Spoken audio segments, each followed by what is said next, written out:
Agora a gente vai passar um pouco sobre os códigos em SQL. A gente vai apresentar um de cada tipo, professor. Mostrar o banco, mostrar uma trigger, uma procedure, uma function, uma view. Aí o restante vai estar no projeto, vinculado no projeto, é só olhar. Eh, Aqui na estrutura do banco a gente tem a criação da tabela do tipo de sangue. Essa é uma tabela mais para controle mesmo, para ficar mais padronizado na realidade. Por exemplo, se a gente deixasse o tipo de sangue como uma varchar, podia dar mais margem para erro de digitações, coisas do tipo. Então essa é uma tabela para ficar mais padronizada. Então cadastra os tipos de sangue, que são padrão, né? E depois você só utiliza o ID deles. Aqui na tabela do doador são os dados do doador. Nela a gente tem uma estrangeira ali do tipo de sangue. São dados básicos, o ID é a chave primária dela, que é gerada automaticamente, o nome, idade, quantidade doada e o sexo dele.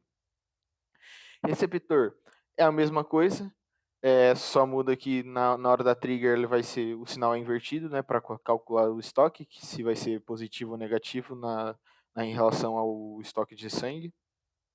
Pode descer. O hospital O hospital é basicamente a quantidade de sangue que existe no hospital, o ID do receptor do doador, para a gente ter esse controle de quem doou naquele hospital e quem recebeu as doações naquele hospital.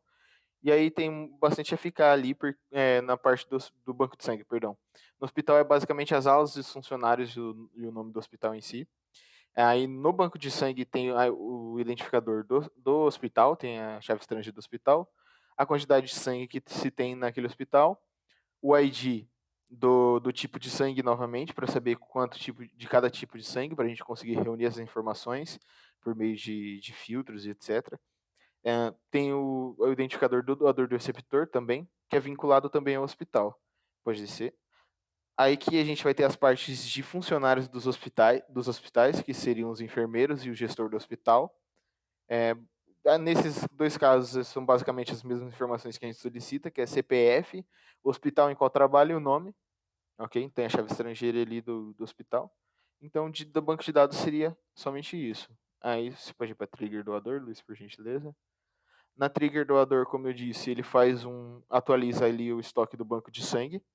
Então, o que essa trigger faz? Toda vez que alguém realiza alguma doação e tem um insert na tabela de doador, ele vai pegar essa quantidade que foi doada e vai somar na quantidade, certo? Pode passar para o próximo. A procedure do doador, ele vai fazer um relatório separando os doadores por sexo. Nesse caso, vai ser o sexo masculino. Pode passar.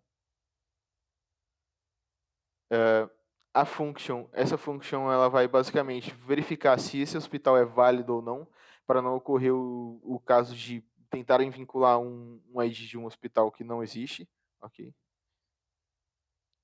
E na view, a view basicamente ele está selecionando, fazendo uma vinculação, porque se a gente pegasse um select somente de doador ou somente de hospital, o restante ficaria todos por números.